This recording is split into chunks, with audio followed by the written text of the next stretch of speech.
Энэ өдрийн мэнд хүргэе үзэгчтэй One on One төмрөө нэвтрүүлгийн ээлж дугаар эхэлж байна. Өнөөдрийн манай нэвтрүүлгийн зочин Монголын сагсан бөмбөгийн орчин үеийн шилдэг тоглогчдын нэг Инх Батын Дүлгөөн.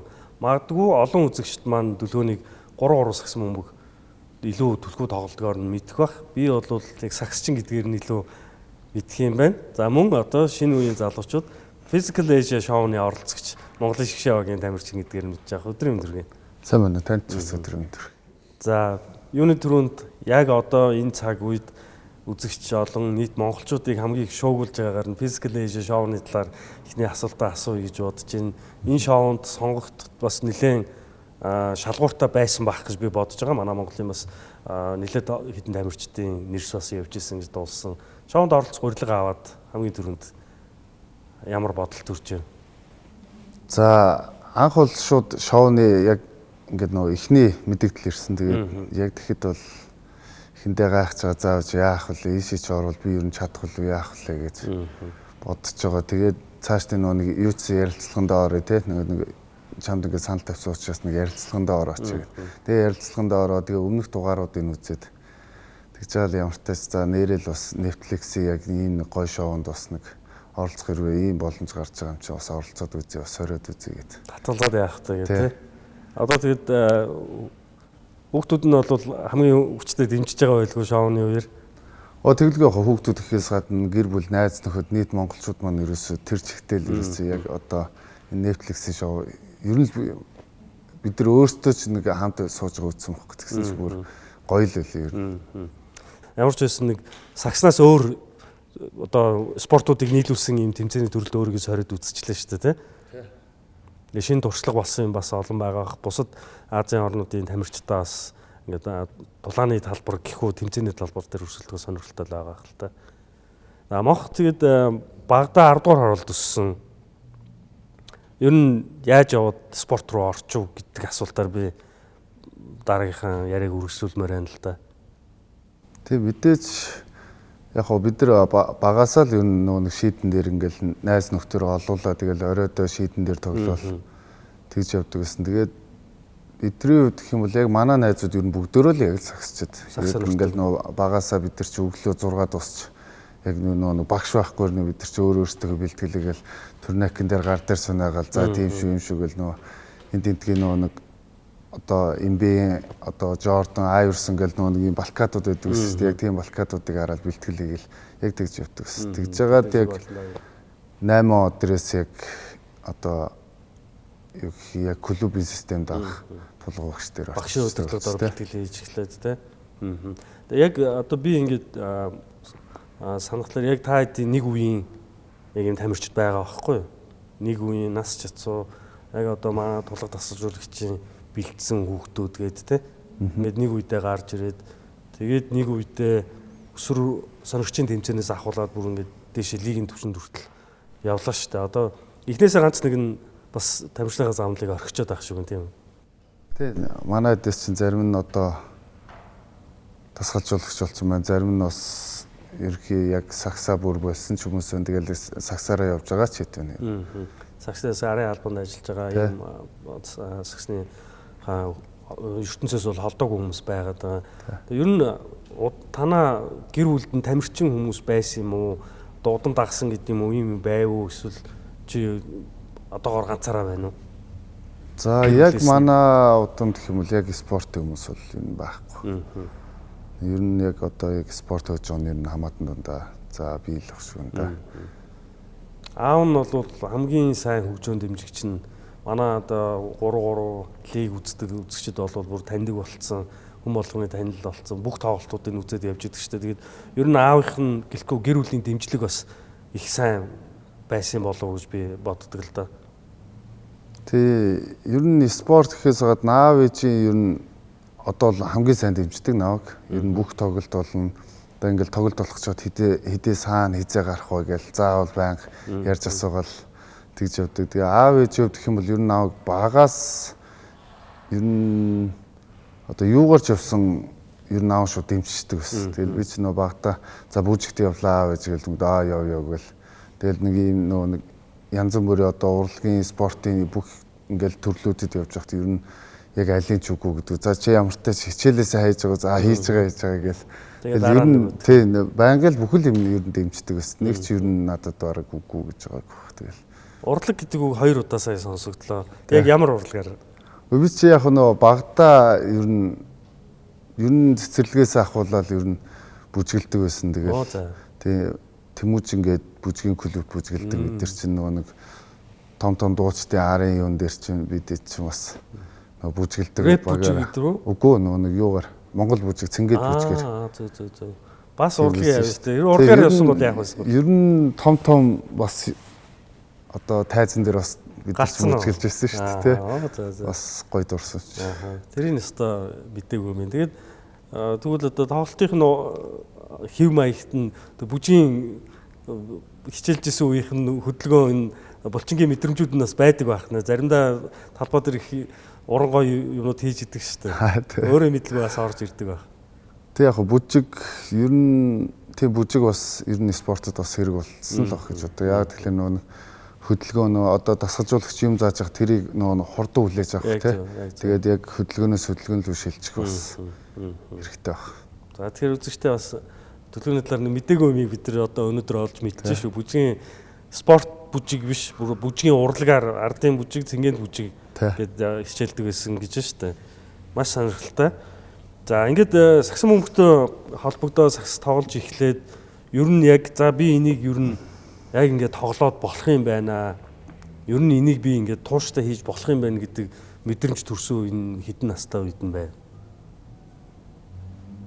За сагснаас илүүтэйгээр ер нь анх одоо яг нөгөө сагс бөмбөгийг ингээл бид нар чи өглөө болго ингээл нөгөө өөрсдөө бэлтгэл хийдэг байсан шин. Тэгээд бид нар чи яг нөгөө нэг хүүхдүүд чи арай том болоод ирэнгүүт чи бидний үед нар чи нөгөө нэг ажил хийдэг байсан шин тундаа тий. Зарим хүүхдүүд нь цуслаа явал зарим нь ажил дээр гараад яг тэр үед дээр ажил дээр бас нэг юмнууд айгуу сайн сурж ирсэн л да. Одоо тэр нь юу гэхээр одоо айгуу хэцүү байдаг гэсэн. Яг дөнгөж очиод онгод хамаг гар хөл ингээл болраал хийж чадгаа бол дөнгөтэй нөгөө нэг ахлах маань одоо ингээл хурдан ажил гэл дөнгөд яг тэнчэнээс ингээл эхэндээ амар шантраал уур уурал энэ юу нь яагаад наавг ингэтийн те яг тиймэрхүү байдаг гэж байгаад яг сүүлргөө нөгөө нэг ажиллаа сураад нөгөө нэг цалин идэр аваад ирэнгүүт нөгөө гой сайхныг мэдрээд дөнгөд тэр нь яг спортод надад бол нөлөөсөн болов гэж боддог. Яг ингээл спорт руу дараа нь ингээд жоохон шантармаар зүйл онгод би яг нэг өмнөх за нэг энэ ингээд нэг гоё болчдөг доо гэд яг тиймэрхүү юмнуудаа бодоод явангууд нөгөөтгөө давчдаг те бэлтгэл сургуультаа энэ үхнийг давчвал яг болондоо ч гэдэг юм уу те энэ ингээд бодолд байгаад энэ гэсэн үг шүү дээ те яг энийг ярьснаас өмнө бас хоёулаа зүгээр ярилцж байхад нэг яриад өнгөрч ирсэн нэг юм санаанд орчлоо саяны ажил гэдээ ярьж байгаа зуны амралтаар ажил хийж явах нөө ачаа буулгадаг ажил хийдэг байсан тэрийг ярьж гэнэ үү те би чи ер нь зөндөө ажил хийжсэн те тэгэл багаасаа ер нь барилгатай ярьж ажиллаж исэн карго бол ер нь тогтмол ер нь манай ардуур болж уусаа тийм нэг карготой байсан. Тэгэл ах нар чинь нөгөө нэг ачаа ирэхээр нь буулгадаг. Ачаа ирэхээр нь бид хэлээл тэгэл бид чинь мэдээж нөгөө нэг чинь шууд өдөртөө мөнгө авчдаг. Тэгэл нэг гоё өөрийнхөө дуртай амиг яг тэр мөнгөөр авчдаг болохоор айгуу дуртай байдаг тэрийгээ. Тэр ер нь энэ биеийн хүчний ажлууд чиний сүлд тамирчин болоо одоо хэн болцсон байгаад чинь бэлтгэл сургалт хийх ч бас их нөлөөтэй байсан баг. Тийм баг ер нь би яг тэгж бодоод байгаа. Би яг тэгж ийм ихлээр одоо хоёлаа танилцаад нэг таньдаг болсноос хойш 10 жил өнгөрсөн байна. Анх би чамайг Дүлгөөн гэдэг энэ тоглогч харж байхад 2014 15 онд тэр үед тэр олон хүүхдүүд бэлтгэл хийж байхад яалчгүй бэлтгэл дээр хамгийн юмаа зориулж хийж байгаа нэг нь ингээ ялгараад идэг тэр нь жив байсан байхгүй. Тэр үед энэ хүүхэд ямар ч байсан юмд хүрх хүүхдээ өөрийгөө ингэж ажиллаж байгаа тамирчинд заавал нэг юм амжилт ирэх ёстой гэж би бол дотроо тухайн үед дасгалжуулагчтай хүмүүстэй ярилцаад ингэж хэлсэн тэр бол талаар болоогүй 10 жилийн өмнөх Дүлгөөн өнөөдрийн Дүлгөөн хоёр энэ хугацаанд би чамайг одоо мэддэг болсоос хойш гэх юм уу гаргасан амжилт нь өөрөө бэлэхийн хэлэх байх л та. Тэгвэл чи өөрөө 10 жилийн өмнөх Дүлгөөнд одоо зөвлөгөө өгвөл юу зөвлөх вэ? Зөвлөгөө өглөө. Тэгэл ямартайч битээ тэгэл зогсоороо тий. Бүр илүү тийм нэг илүү бас нэг бас боломжууд байсан. Тэр болгон дээр ингээд яг одоо нэг жижиг юмнууд идэх штэ.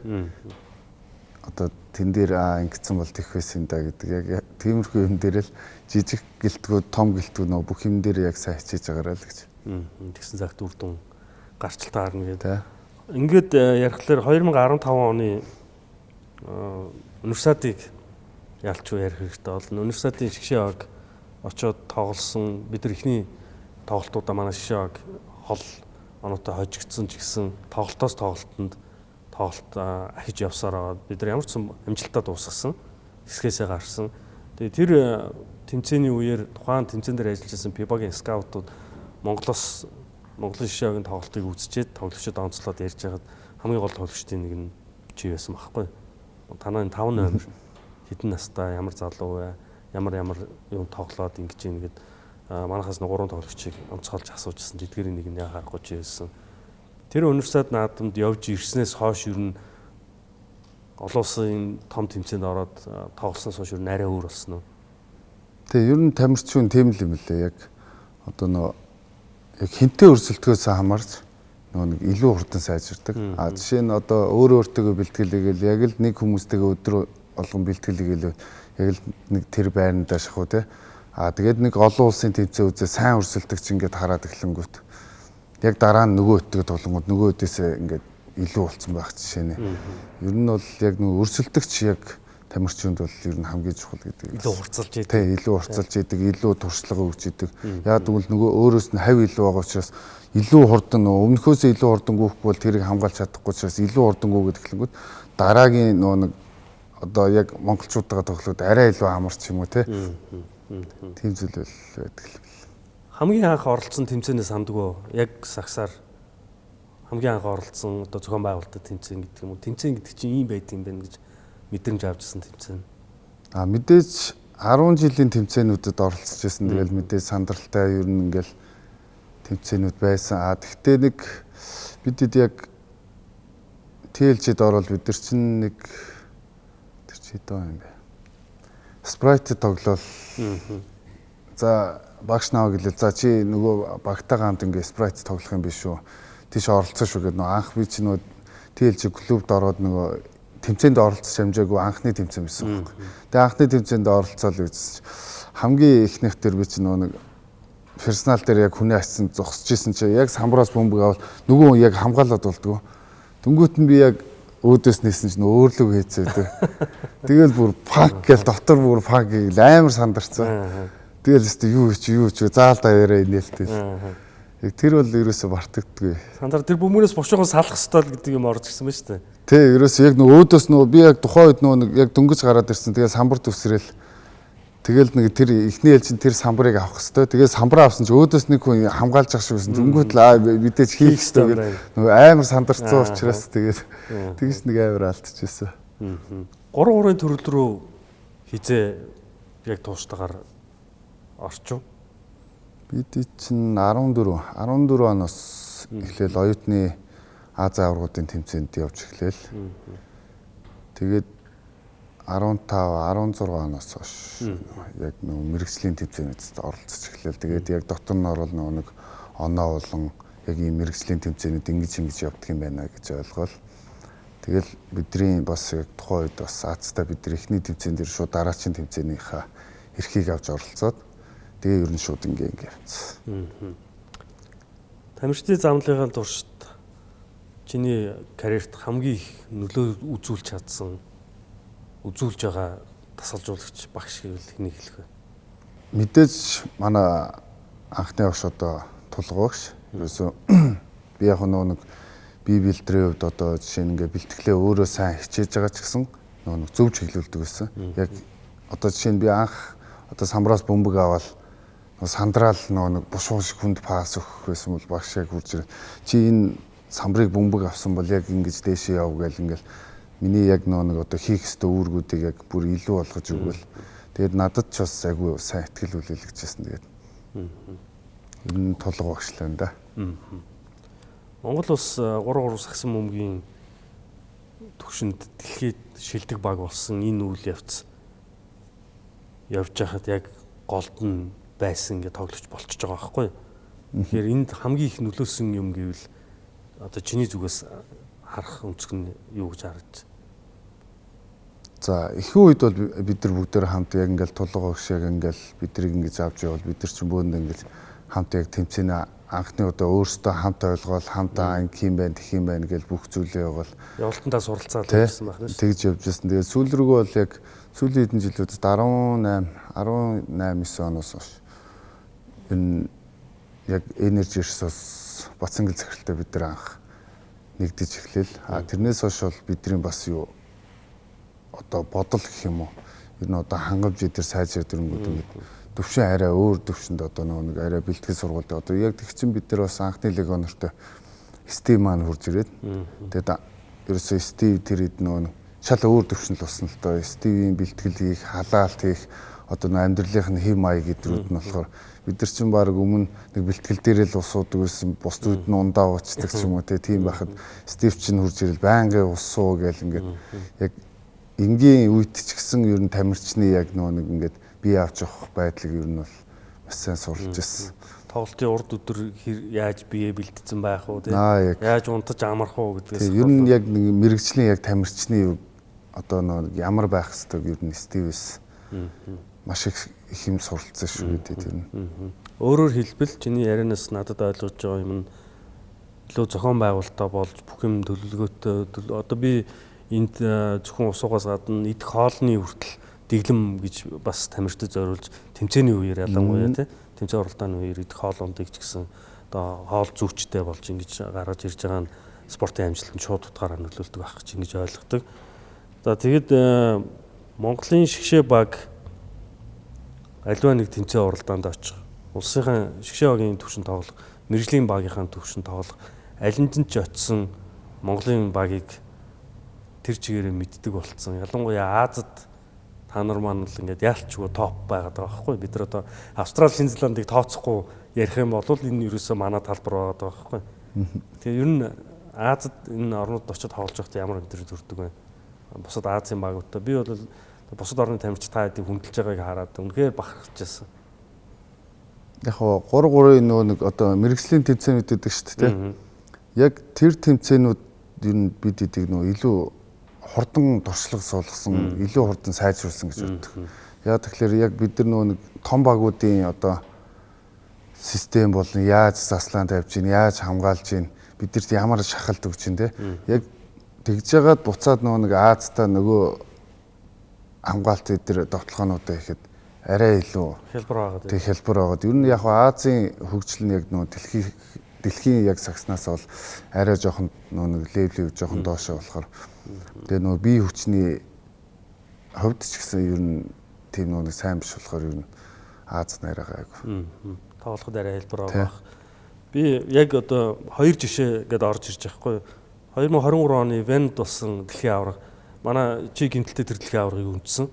Манай шишээ тэр дэлхийн аваргад хэд хэсгээсээ гарч чадаагүй ч гэсэн Японтой нэг хэсэгт ороод Япон манайхтай тоглохын өмнө тэр тоглолтод Японы шишээгийн тэр төвлөрж бэлдэж байгаа энэ байдал ингээд эдгээр ер нь манайхтай тоглохдоо үнэхээр арай өөр байд юм. Монголыг нэг ч хожиж үзээгүйгээд дасгалжуулчихсан нь яриа авсан чинь тоглолтын өмнө гэж. Тэгээд тэр тоглолтод хожиж гарч ирчээд Япон баг дэлхийн авараас медаль авсан юм шиг баярлж байгаа байхгүй.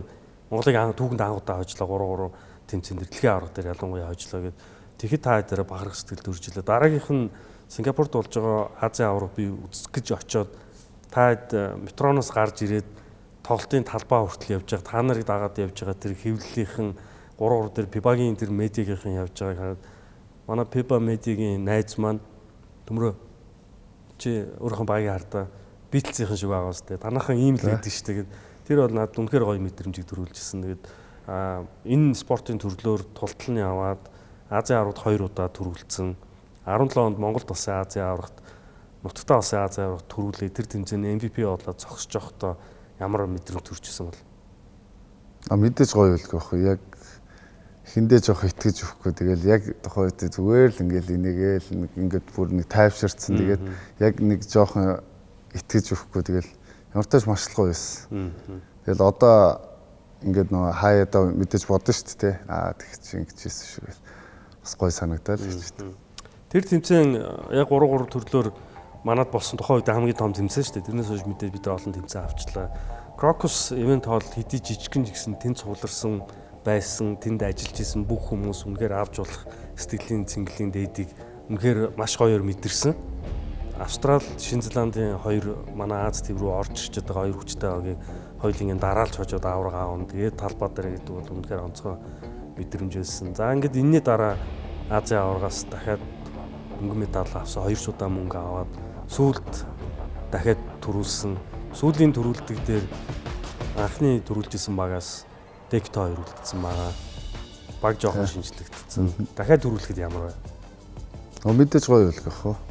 Тэгээд яг ихэн үеийн тэр Азийн аврагаас бидэрт ингээд айгүй гоё ингээд авраг авсан. Тэгээд сүүл рүү ингээд нэг багууд бас Азийн багууч тэр бүгд нэг одоо мэрэгжлийн тэмцээнд оролцоод туршлагачаад одоо бол ер нь Азийн багууд бол ер нь дэлхийн хэмжээнд бас ингээд мэрэгжлийн тэмцээнүүдэд маш ойролцоо ингээд тэнцүү өрсөлдөөн бас үзүүлээд эхэлж байгаа. Яг тэр үед ингээд бид нар ингээд тэр Азийн аврагч юм бол айгүй ингээд сайн багуудтай ер нь хэсгийн тоглолтууд ч гэсэн бусд ингээд тоглолтуудыг бид нар одоо нэг скаутинг хийж байгаа шүү дээ. Тэнгүүт ингээд бүгд айгүй сайжраад байгаа байхгүй. Ер нь жил ирэх тусам л 3 маш хурцтай өгч байгаа учраас. Тэгээ яг тэр үед яг авраг авч яхад бол энэ маш гоё л байсан. Одоо 3 төрлөөр дэлхийн аврагын медаль манай үзэгчид эрэгтэй шишээ аваасаа ялангуяа хамгийн их хүлээж байгаа. Саяны энэ өнгөрч байгаа 25 оны Улаанбаатар хотод болсон дэлхийн аврагын өмнө ч гэсэн ер нь үзэгчдийн хүлээлт тийм байлаа. Тэгээд харамсалтай нь Монх гимтэл авцсан.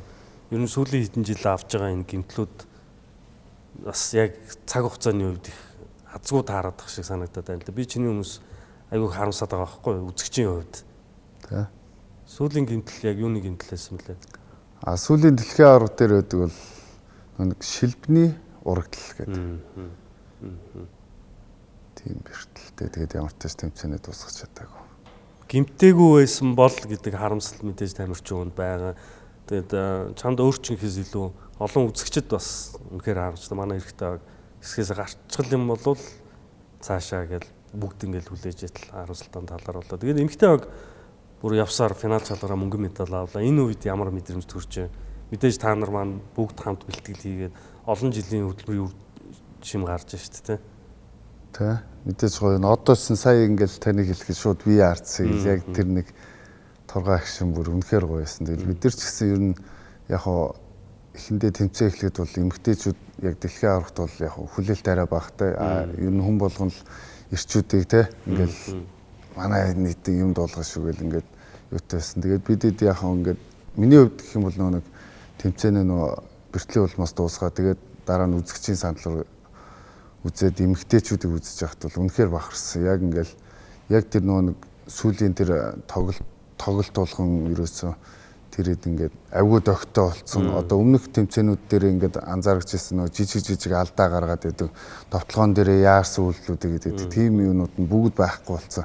Яг нэг ингээд бүр яг нэг аврагууч гэл бүр амар гоё тоглолдог. Одоо ингээд мэрэгжлийн том улсуудын ингээд мэрэгжлийн багш гэл яг гоё тоглолдог болсон. Тийм тоглолтуудыг үзүүлээд байгаа. Тэнгүүт бүр үнэхээр гойсон. Тэгээд мэдээж энэ яг охтуудыг тэгж чиглүүлсэн нь одоо Монголын яг энэ үзэгчд ингээд тэр үзэгчдийн дэмжлэг бол үнэхээр тасархай байсан. Тэгэл нэг эсрэг багийн одоо Пош гэхэд бол миний бодлоор бол үнэхээр сайн баг. Тэгэхэд л нэг Пошх яг тийм нэг одоо үзэгчдийн яг тэр нэг дэмжлэг домл ингээд нэг паникнд орж байгаа яг тийм үйлдэлүүдийг хараад гоё юм даа гэл. Үнэхээр гоё юм лээ. Тэгээд яг одоо тухайн дэлхийн аврагын үеэр шишааг хожоод хэсгийн тоглолтуудыг хожоод хэсгээс гараад ингээд явангууд яг нэг ихтгэл төрж эхэлж байгаа нэг тийм уур амьсгал мэдрэмж ингээд дэлхийн аврагын тэмцээн болж байгаа талбай иргэн тойронд байгаад байхгүй юу? Одоо манай телевизийн ажилчид бид нар багаар ажиллаж өнөөдөр Америктай шүү дээ. Яах бол гэхэд ер нь хинхэн яагаад болохгүй гэж энэ хүртэл яваад ирсэн. Яахаар Америкийг хожиж болдгоо юм бид нар байгаа шүү дээ. Боломж байгаа шүү дээ. Гэт ингээд энэгүүрээ үнэхээр охтууд маань ингээд боломж байгаа шүү гэдгийг хүмүүст мэдрүүлээд байсан гэдэг нь бас хамгийн чухал байгаа даа. Тийм бидэд бас яг ярьжсэн байхгүй. Яг ингээл үзэл явж байхдаа за охтууд За ерөнхий бас хожиход хэцүү байхаа гэл ихний тоглолтуудын ингээд нөгөө нэг яг ингээд сайн багтаад харцсангууд нь за одооч яг дотроо зүгээр яг дүгнэлт хийж байгаа юм л та жоох хэцүү баг. Гэтэ мэдээж л тамирчин хожигдохыг хүсэхгүй те. Гэтэл ингээд сүүл рүүгээ ингээд нөгөө хожоод яваад байгаа юм гот. Ингээд нөгөө одоо яг л тийм асуулт орж ирж байгаа. Яах бол гээл тэгвэл. Гэхдээ хэцүү тэгтээ манай яг болоод байгаа шүү дээ. Яг л хэцүүгээл өчтөрч хэцүү байсан тэгэхэд л өнөөдөр хожоод байгаа. Гэтэ бас хожиж багдаг гэл яг л тэгэл явчихсан. Эмэгтэйчүүд бол үнэхээр сайн төгссөн шүү. Яг энтэй залгуулад асуухад Токиогийн Олимпийн эрхийн төлөө өршөлтөнд Монголын эрхтэй шаг хамгийн хүчтэй явж байсан. Эмэгтэй маань орсон. Энэ бол одоо зохион байгуулагч Японы сонголтоор манай эмэгтэй ороод та нар манай Олимпиад орж чадаагүй. Дараагийн Парисын Олимпийн эрхийн төлөө тэмцээнд бас л харамсалтай бид нар бас нэг талаараа азгүй байлаа гэж харамсдаг. Анд тоглох эрхээ асуусан дараа гурлаа тоглосон тоглолтууд. Би бол яг үнэ хэлээ. Би үзэхээс миний зүрхт ийлэхгүйгээр би зургатаа унтраачаад тоглолтын эцсийн үр дүнг хүлээгээд зур утсан дээр мэдээ ирэх нь хүлээгээд тгий суужсан. Тэгээд маш олон хүмүүс бас тиймэрхүү мэдрэмжтэй байсан баг. Үзэхэд хэцүү гэн. Тэр тоглолтуудыг одоо юу хамгийн санд өгөө тэр тоглолтуудаас. Ер нь л яг сүүлийн яг тэр гурлаа үлдчихэд байж захтаа бол тэгэл яг би хувьдаа бид нар бол мэдээж хожихыг хүсэж байгаа. Тэгэхдээ бидэрт бол боломж яг харагдаад байгаа. Бид нэр Паристай ч тоглож ирсэн, Польшигч хэсэгтээ бүр 7 онооны зөрүүтэй очиж ирсэн. Итгэл бол байгаа. Тэнгүүд яг анд байхгүй болчихгод гурлаа тоглож байгаа нь мэдээж хэцүү. Тэгэхдээ яг өөрийнхөө бодонгууд би яг за одоо анд байхгүй болсон чинь би хоёроос шидэх ёстой юм байна. Ер нь тэнгүүд би яг нөө одоо халаалтаа ерөөсөө л яг ингээд өөртөө яг нөө төвлөрлөө. За би яг ингээ хоёроос шиднэ би ингээ заавал хийх ёстой гэл ингээд яг тиймэрхүү байдлаар л юм. Тэгэл ямартай ч хожно гэл бэлтгэлээ хийжсэн да. Тэгэл талбай дээр гараад яг 2 удаа яг 20 дээрээс айгүй азгүй бацсан. Хожигдсон гэж. Одоо юугаар бол зүгээр спорт хэллэгээр бол хоёуланд нь баазарт болчихж байгаа шүү дээ. Тэр хоёр тоглолтод те. Тэгээд манай тайлбар хийжсэн хоёр залуу маань тайлбараа дуусгаад ихэр татаж уйлдаад ингээд дараа нь уулзаад ярьж байхад спорттой ойрхон ялангуяа сакстай ойрхон бидний бүгднгийнх нь авсан мэдрэмж адилхан байгаа байхгүй. Энэ хүртэл манайг явсан маш их хичээсэн.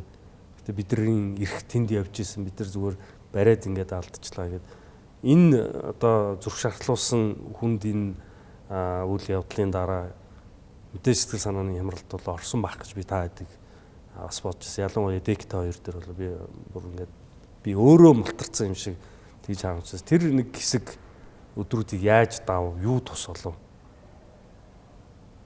Яг тухайн үед яг мэдээж хожигдоод харамсан нэлээд л харамсан. Гэхдээ яг нэг бид нар ч нэг тамирчин хүмүүс те. Ингээл нэг хожигдлын дараа яг тэр хожигдолтойгоо хамт үлдэл тэнцэнэ ингээд шатаал байгаад байвал мэдээж дараачийн тэмцээн дээр нэг тамирчдын сэтгэл зүй талаас явахгүй учраас ямар ч тааш би андыг л ер нь боцсон. Нэг яг тухайн үед цаашлаар ингээл анд руу ингэж дайрал тэгэл.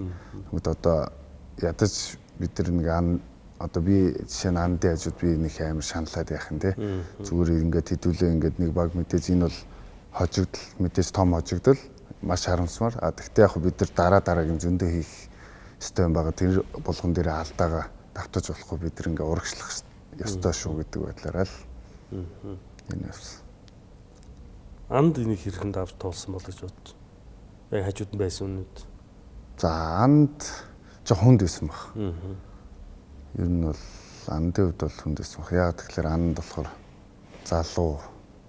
Яг өмнө одоо жишээ нь би одоо өмнө Ази аврал дээр одоо шидэлт алдаад хожигдчихсэн. Одоо өмнөх тэр 20 оны юм дээр ч гэсэн одоо хүнлүү нөхж байгаа нөгөөх нь гаргаад баазардаг. Яг тиймэрхүү тохиолдлууд байсан болохоор одоо андад ямар ч тач анд яг тэгэхээр залуу тоглогч маш олон тэмцээн хүлээж байгаа, маш том одоо шийдвэр гаргалтууд хүлээж байгаа. Тийм учраас яг андад ер нь бол хэцүү байсан бах. Яг тэр үед нь би яг бодвол за өмнө ч гэсэн би бас андын насан дээр бас алж илээс. Тийм учраас яг бид нар нэг одоо 3 дээр яг бид нэр багийнхантай хоорондоо ярьдیں۔ Ер нь одоо жишээ нь одоо нэг алдаа болгоныгоо одоо нэг цаашдын дүүнертэй болон шинэ ирж байгаа тамирчтай юм баян хэлдэг байхгүй. За ийм алдаа бол ерөөсөө гаргаж болохгүй шүү. Энэ бол одоо нэг байж боломгүй алдаа гэдэг юм ерөөсөө дахиж ингэж хийж болохгүй шүү. Яг тэгэхээр өмнө бид нар тэн дээр чи алдсан шүү. Тийм учраас ийм алдаа хизээж гаргаж болохгүй шүү гэдэг ингэж сануулдаг байхгүй. Тэгэл яг андын төрүүлэл одоо жишээ нь дахиж одоо 3 дээр одоо яг шгшээгийн одоо тийм одоо ер нь бүхэл спорт төр баг. Ер нь дахиж тийм үйлдэлүүд гарахгүй бах яа. Тэгэхээр тэр чи яг тамирчны одоо бүх залуучууд бас харж байгаа шүү дээ. Залуу тамирчид. Яг дотроо одоо яа би бас ингэхүй те. Нэг нэгэндээ ч хэлж байгаа шүү дээ. Одоо багш нар хүртэл бүр сайлж байгаа бах шамнартаа. За та нар хүртэл ийм алдаа гаргаж болохгүй шүү гэ. Яг бүх ингээд нөгөө дараа чи алдахгүй сүний үг л одоо ингээд ийшт одоо сургамж өгөөл явж байгаа зүйл гэж бодож. Тэр тоглогч яг юугээ хилцэн байдсан болоо. Израиль эхлээд андыг түлхсэн, хариу үйлдэл үзүүлсэн. Гэхдээ тэр хооронд ямар нэг юм хэлэх шиг болдог, анд зөрүүлэлт юм хэлэх шиг болдог. Чи талбай дээр сонсоогүй юу? Тий, яг анд руу бол ер нь одоо жишээ нь алдаа ихтэй хүртэл хүчтэй алдаа гэсэн. Тэгээд юм хүм яриад андыг шатаах гал. Тэр бол угаасаа спортод байдаг зүйл дээ. Угаасаа л нөгөө эсрэг багийн нөгөө нэг хүнээ шатаач те тэрнийг тоглолтоос гарах, тоглолтгүй болох яг тийм. Тэгээд лидер тамирчдын хувьд бол тийм атакууд одоо зөндөө ирдэг учраас ер нь бол тамирчид бол тэрийг бол бүр одоо хэрвээ тийм шаардлага гарч ирэх юм бол инээжлэх хэрэгтэй. За энэ хүн шатчихл байгаа юм. Ер нь над руу ингэж ийна гэдэг чинь би энд бол ер нь маш дарамт үзүүлж байгаа юм тийм хүн дүрсэлтгч юм байна гэж бодвол ер нь тамирчид тэгж цаашдаа ер нь бол тэмцээнд оролцож явах зүг байна. А тэрнээс биш нөгөө нэг энэ аваа ингээл аягүй хүчтэй алдаа гэдэг ингээд иймэрхүү зүйлийг ер нь тамирчид бол цаашдаа бол ботгол хэрэгтэй байна. Тэгэхээр энэ үйл явдлаас бол зөвхөн амд гэлтгүү манай ер нь спорт сонирхож байгаа спортын тий бүхэл одоо хүүхд залуучууд маш том сургамж авсан байх гэж ингэж бодож байна. Парисын олимпийн талбай дээр жишээгээ харсан бол бид ер нь бас боломжийн амжилтаа тоглох байсан бахаа гэдэг харамсал хүн болгонд үлдсэн. Гэхдээ юм нэгээр дуусахгүй. Одоо бид Лос Анжелесын олимп хүлээж байна. Нэг л мэтгэд олимпийн чимээ ингээд хажууд ирсэн. Одоо олимпийн эрхийн төлөөх тэмцээнүүд нон гараад удахгүй одоо эхлэх гээд ингээд байж штэ ер нь ойрхон болцсон байна.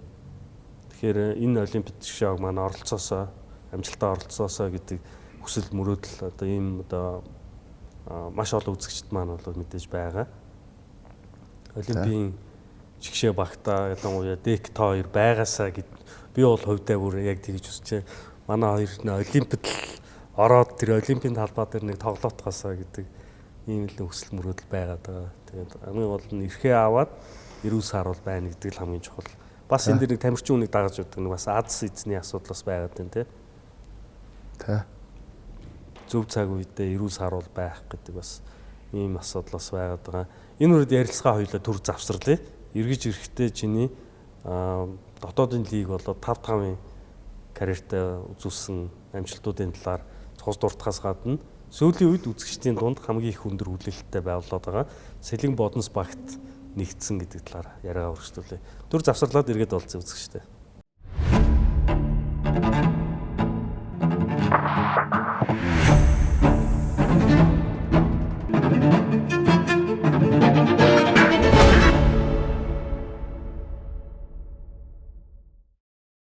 Нэвтрүүлгийн хамтран ажиллагч Монголын спортаймент салбарыг үндэслэгч Уранган групп. Эргээд тавтан морил үзэгчтэй инхтийн дүлгөөнийг нэвтрүүлэгтээ урьсан ярилцлага маань үргэлжилж байна. Дараа хоёлаа эхний хэсэгтээ 3 сум өвийн талаар бас нэлээдгүй ярьлаа. Өшөөч ярих зүйл 3 сагсан дээр маш их байна. Би ингээд бэлдсэн асуултуудаа харахаар 3 гэдэг спорт ерөөсөө яалтчгүй чиний карьерийн ингээ хамгийн чухал спортын нэг болчихно. Гэхдээ дүлгөөн бол сагсан бөмбөгч 5-5-ыг бас амжилттай өндөр түвшинд тоглож явсан. Оюутны Азийн авраг болсон 5-5-ын төрлөөр энэ бас тухайн үедээ гэлтгүү одоо хүртэл манай 5-5 сагсны бас чухал амжилтуудын нэг байгаа шүү дээ. Энэ тэмцээний оролцож ирсэн тэр шгшээгийн талаар. За тэр шгшээгийн юм бол мэдээж бас бидний хамгийн том тэмцээний нэг байсан. Яг тухайн үед ч бас нэг оюутны тэр Азийн аврагын яг тийм нэг зааж манай өмнөх хэд чинь хөрөлтэй байсан мөлөө. Тийм байсан баг. А бидний хувьд тэгээд ямар ч тач их хорондоо зохион байгуулалтад тэнцэнээс авраг авахт бол маш гоё байсан. Тэгээд Шагшаагийн бүрэлдэхүүний хувьд гэх юм бол мэдээж бид нар чинь ер нь бол 13 оноос хойш одоо бидний хамтдаа бэлтгэлийгээд явцсан яг ер нь тийм л залуучууд байсан. 13 оноос хойш одоо бидний дээд үе болох одоо санчир Том, Сэги, Аза тэр яг ингээ бид нар хамт бэлтгэлж явсаар байгаа л ер нь одоо тэнцэнээс үлдсэн одоо яг нэг доод үеийнх нь яг бид нар яг насны дээрээ л авчихсан.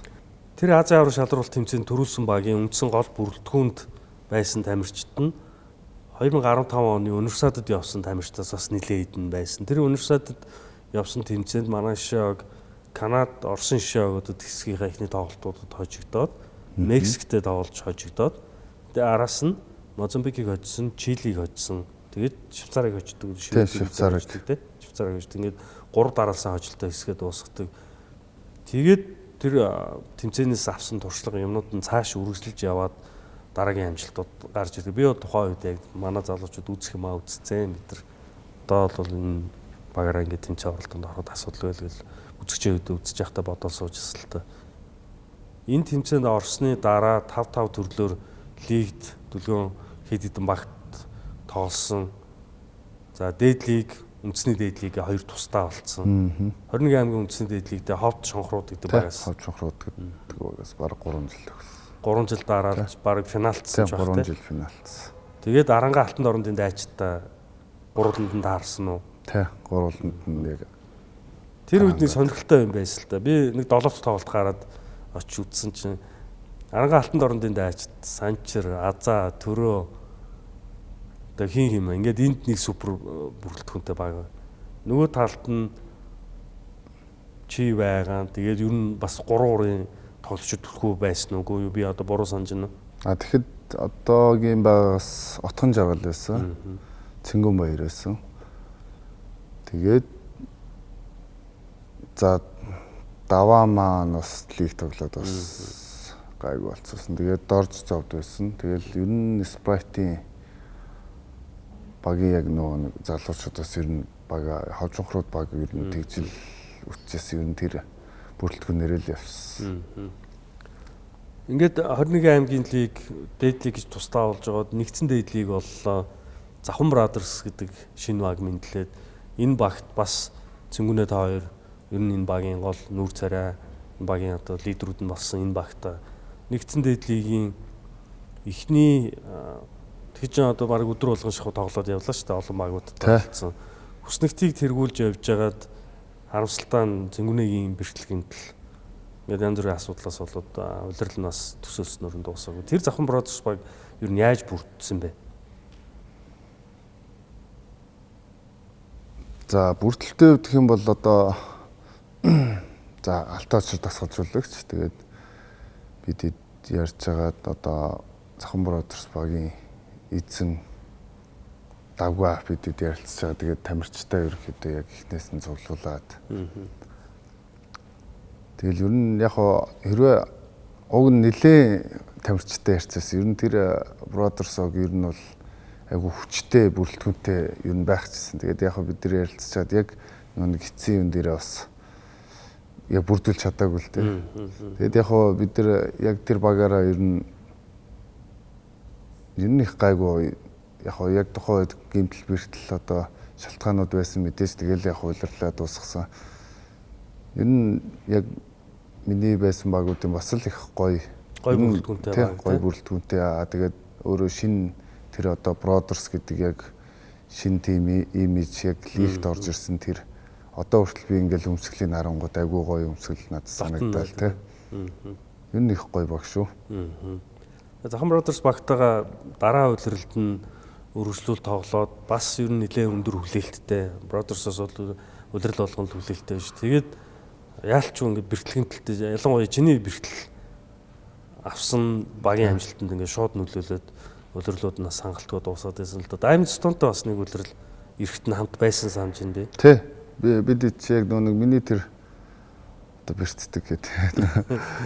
Stone лиш легонорс гэх юм бол тэгээд мөнх төвшин Цэнгэнбаяр отгон жаргал ингээд бидэд ер нь яг тэр жил бол бас бидэд агуу бас нөө үзэгчтэй тэр өндөр хүлээлттэй бас л эвгүй одорсын жил бас тийм нэг нэглэн дэш явахаараа ингээд ер нь тиймэрхүү юм ярьсан. Тэгээд тэр 2 дугаар шатнд энэ үлзий бод тэр 4-2-оор очижсэн баг.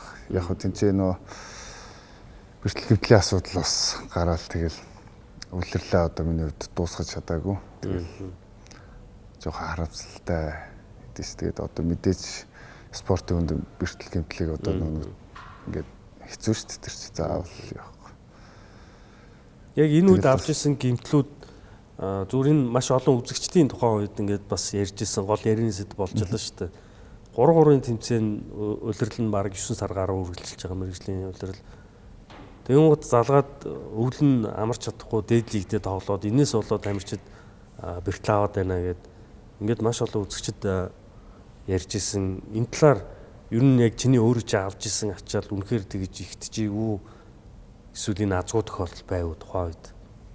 Яг хөө би тэрийг бодохоор түр яг мэдээж манай одоо мэдээж тамирчин яг ер нь бол 3-3-ын улирал чинь маш ингээд нэг ийш тийш цагийн зөрүүгээр их явна. Нэгт нислэгийн ядралт тэгээд ингээд цагийн зөрүүний ядралт тэгээд тэмцээний ингээд нэг ойр ойрхон 7 хоног болгон ингээд тоглолтууд ихээр мэдээж ачаал өндөртэй ингээд ядралтай байдаг. Тэгээд 5-5-ын улирал шууд амралтгүйгээр эхлэх.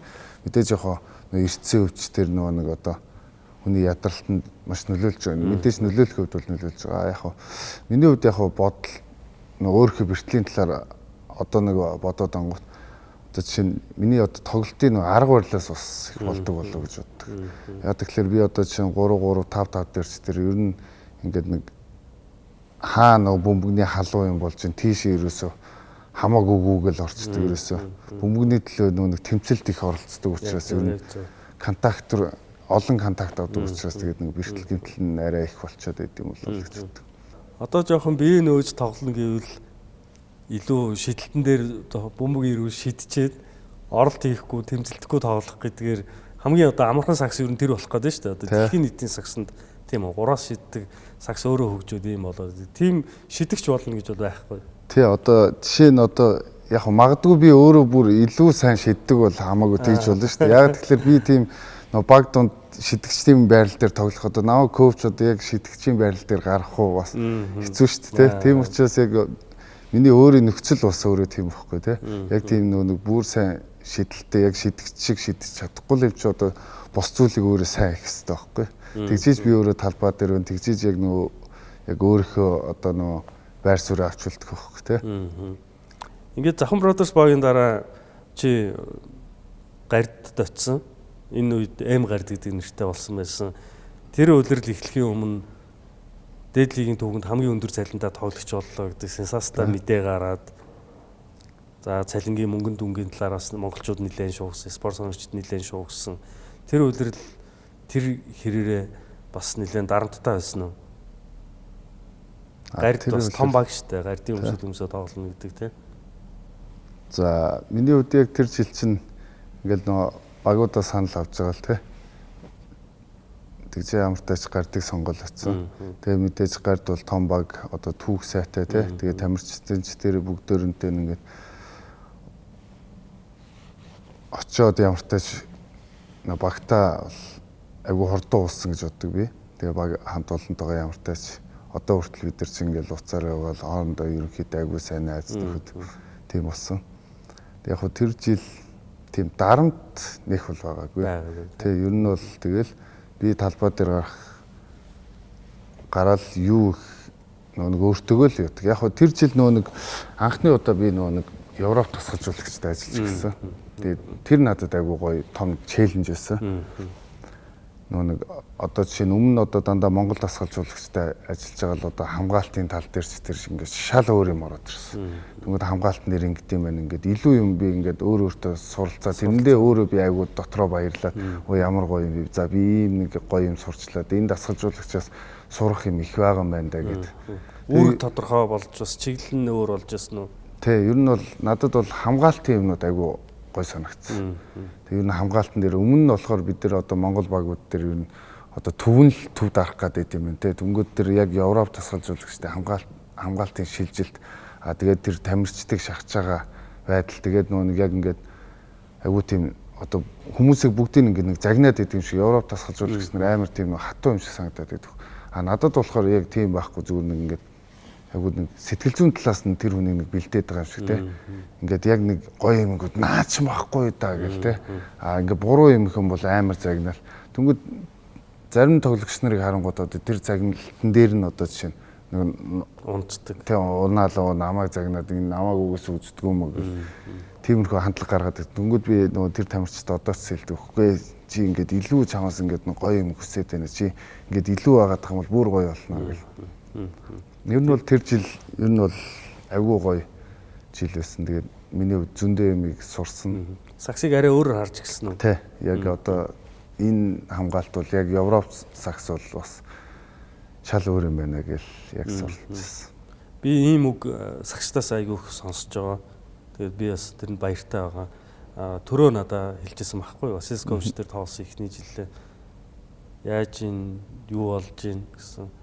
Би энэ олон жил сакс тоглолцоо саксаа мэддгүй байсан юм. Би одоо саксыг дахиад сурж ийн юмнаас сакс чинь шал өөр юм байсан юм биш үү? Тэр олон жил тоглолцсон тоглогч тэгж хэлж ийн гэхэлэр манай маш олон монгол тоглогчдын нүдийг нээж саксыг арай өөр ухаалгаар зөв тоглох саксыг зааж өгч байгаа юм. Энэ Европ тасалжуулагчдын Монголд ажиллаж байгаа ажлын үр дүн цаашдаа маш гоё юм суух юм байна гэж тэгж харж байгаа. Тэ. Ер нь дэлхийн багийн спортын түүхэнд үргэлжид супер багууд супер одоо гэдэг нь шилдэг тоглогчд бүрдүүлсэн баг үзэгчдийг байлдан дагуулж бүр тухайн лигийнхаа одоо нэр хүндийг өргөж явж идэг. Энэ бол амьдрал дээр батлагдсан зүйл. Яг энэний адилаар үйл явц болж байна л гэж би зүгээр одоо гаднаас нь харуул тэгж ажиллаж байгаа. Тэгээд энэ байх ёстой. Өмнөч байсан, цаашч байх юм зүйл болно.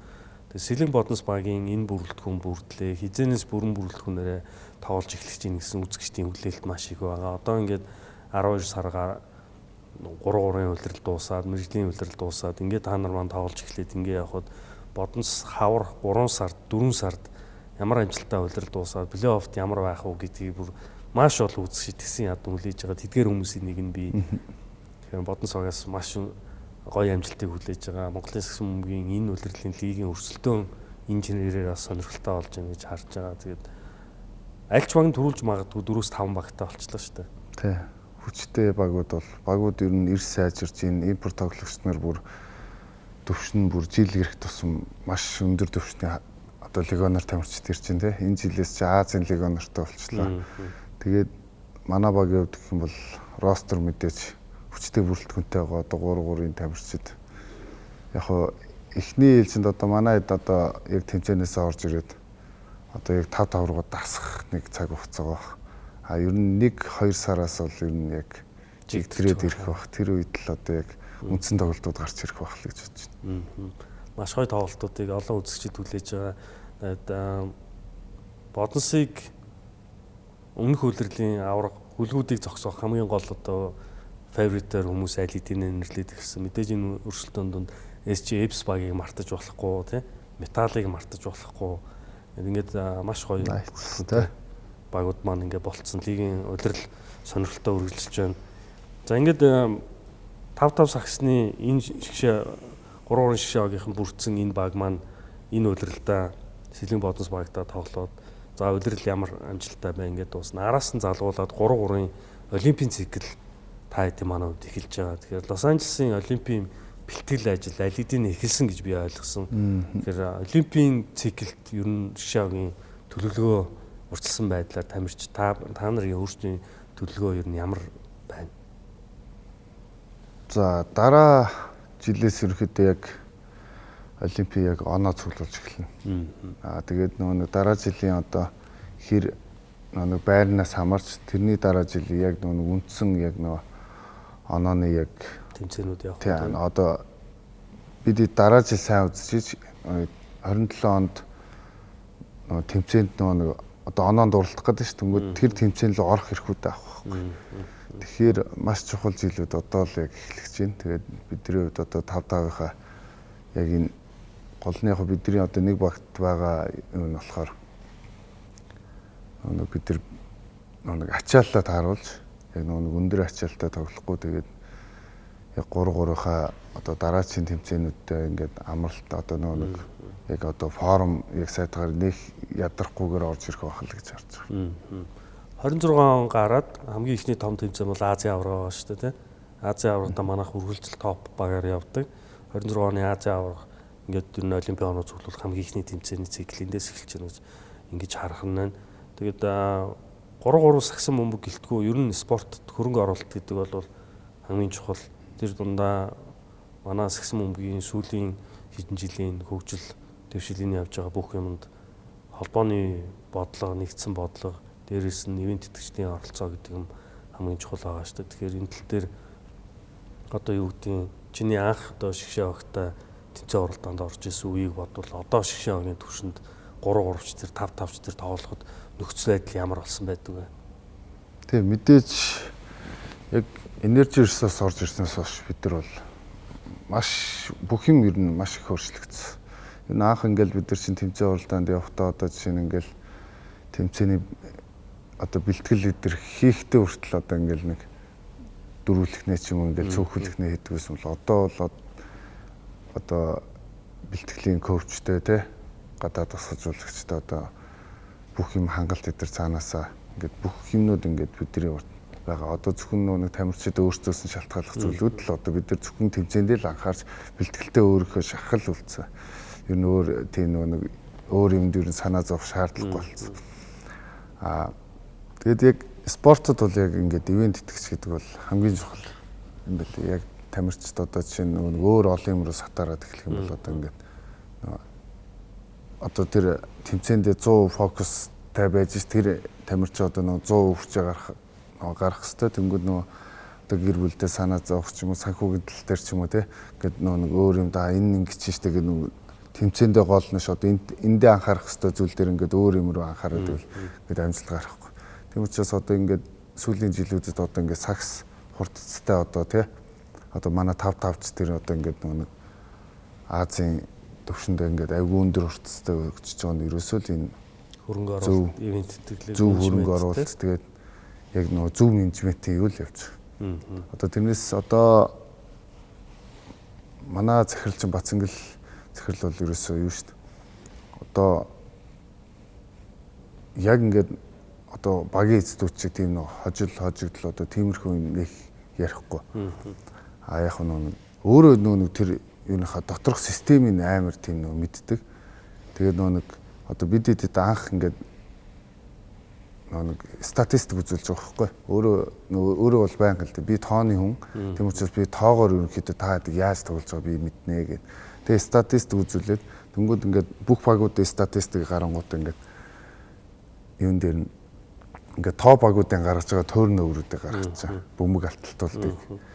Тэнгүүтээ одоо бид нар чи яг дундаж баг байсан яг тухайд ингээд ранкаараа тэнгууд яг ингээд дундаж багуудын ингээд бөмбөг алталтуудыг гаргаж байгаа. Тэнгүү та одоо жишээ нь бид хэдийг хэлж байгаа. Та одоо ингээд бөмбөг алталтаа ингээд топ төвчний багуудтай явуучих юм бол энэ хэдийг хожоод эхлэх юм байна. Ингээд бөмбөг алталтаа та ингээд одоо ийм хөв дээр аваад ирчихээ гэх.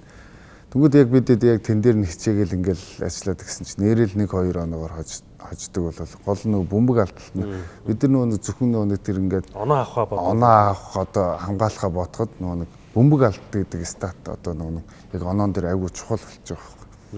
Тэгвэл яг тиймэрхүү стат эдрийг ингээд тайлбарлаад гэж энэ одоо бид нар саксыг бас маш олон өнцгөөс ингээд бид нар тийм бас саксыг бас сургаад байгаа. Шинжлэх ухааны талаас нь бас шинжлэх ухааны талаас нь статистикийг энтэй холбоотойгоор би чамаас дараагийн асуумаар байгаа асуулт маань одоо өмнө бол маш удаан хугацаанд Монголын тамирчин өдөр нь ажиллаа хийгээд оройн бэлтгэлээ хийгээд маргааш оройн тэмцээндээ тоглодог ийм л байсан шүү дээ. Одоо хагас тамирч, хагас мэргэжлийн тамирчид. Одоо Монголд бүрэн мэргэжлийн тамирчин байх, тэрүүгээрээ амьдрах нөхцөл болцоо бүрдсэн гэж хэлж болох уу?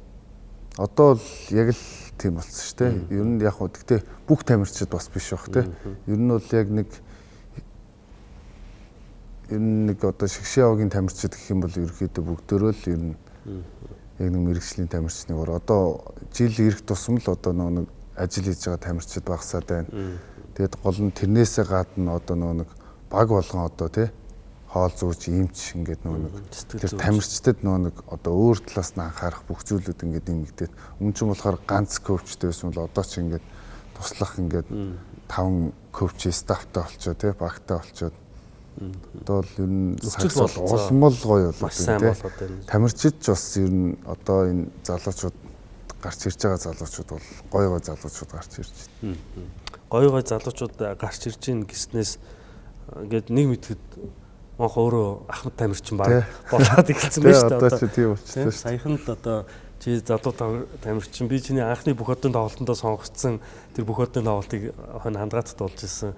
Тэрийг сандаг. Тэгэхэд одоо ингээд Ахмад тамирчин болоод явж байна. Дараа үеийн чамаас үлгэр жишээ авч чамайг хараад өөрийнхөө одоо үлгэр жишээ авдаг ийм тамирчин болгоод өсөж боожж байгаа хүүхдүүд бас маш олон бий. Эдгээр хүүхдүүдэд ер нь юуг одоо үлгэрлэж харуулахыг зорддог вэ?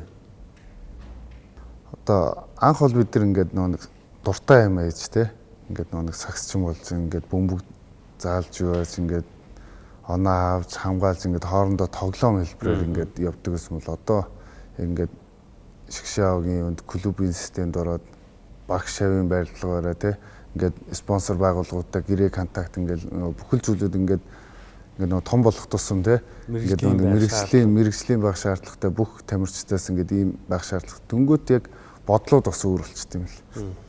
Одоо яг бидний одоо талбай дээр гаргаж байгаа болон талбайн гадуур гаргаж байгаа бүх зүйл одоо миний хувьд би өөрөө тэгж боддог байхгүй одоо хүүхэд залуус одоо нийгэм одоо яг ямар байгаа вэ те одоо ингээд залуучууд одоо хэрэг төвд их орж байна те яг энэ байдал дээр одоо бидний одоо яг ингээд гарч байгаа гадуур одоо тэмцээний ингээд харангуут одоо өмнө бид нар ч нэг гадаадын тийм оддуудыг ингээд хараад ингээд яг тэрэн шиг болох юмсан гэж бэлтгэл хийдгээс юм л яг одоо бид нар бол одоо сайн тоглож байгаа залуучуудыг одоо ялангуяа бүх спортоос те зөвхөн сагсан бөмбөг гэлтгүү спорт тэр тамирчдыг харж ядаж нэг хүүхч гэсэн шууд бэлтгэл хийгээд Монгол улсад яг нэг тийм нэг сайн хүн байгаасаа л гэж боддог тийм. Үлгэр дуурайл аваад. Тийм үлгэр дуурайл зөв авч гол нь зөв юмар авч тэгээд өөрийгөө яг тэгж спортын хүн чинь бас нэг уналт босол тэдэр дээр нэг эрт өөрө бэлтгэлээрээ хожигдлоороо тэмцээнээр үзчихдэг болохоор амьдрал дээр бас нэг яг гаргаж байгаа шийдвэрүүд нь яг бас нэг зөв байгаад идэв юм болов уу гэж боддог. Энүүгээрээ үлгэрлэхийг зорддог. Тийм учраас яг ингээ хүүхд залуучуудад аль болох зөв байхыг одоо ингээд одоо дараагийн одоо сагсны дүүнерч гэсэн те нэг одоо бусад хүмүүст ер нь маш тийм том үлгэрэл үзүүлж байгаа болохоор өөрөөсөө яг талбай дээрч тэр талбайн гадуурч тэр нэг одоо яг мэрэгжлийн тамирчныхаа зүгээс нэг бие зөв авч явах байдлыг бол тамирчдаг маш сайн суралцаасаа гэж бодож байгаа. За ингээд бидний урилгыг хүлээн авч өнөөдөр студид хүрсэн ирсэн. Баярлалаа. Энэ улирал болоод ирж байгаа Лос Анжелесийн Олимпийн эрхийн төлөөх урт удаан аялалтанд амжилт хүсье. Цаашд оролцох тэмцээнүүдэд амжилттай оролцож зөвхөн лигийн түвшинд гэлтгөө шгшээ огийн түвшинд Монголынхаа олон мянган үзэгчд биднийг баярлуулж яваарай. Одоо үзүүлсэн амжилтанд бид бүгдээрээ баярлж талархаж явдаг шүү. Баярлалаа. Баярлалаа. Танд ч гэсэн бас урьж оролцуулсанд баярлалаа. Тэгээд нэвтрүүлгийн хамт олонд нь танд бас цаашдаа амжилт хүсье. Тэгээд баярлалаа. Дараа уулзъя да.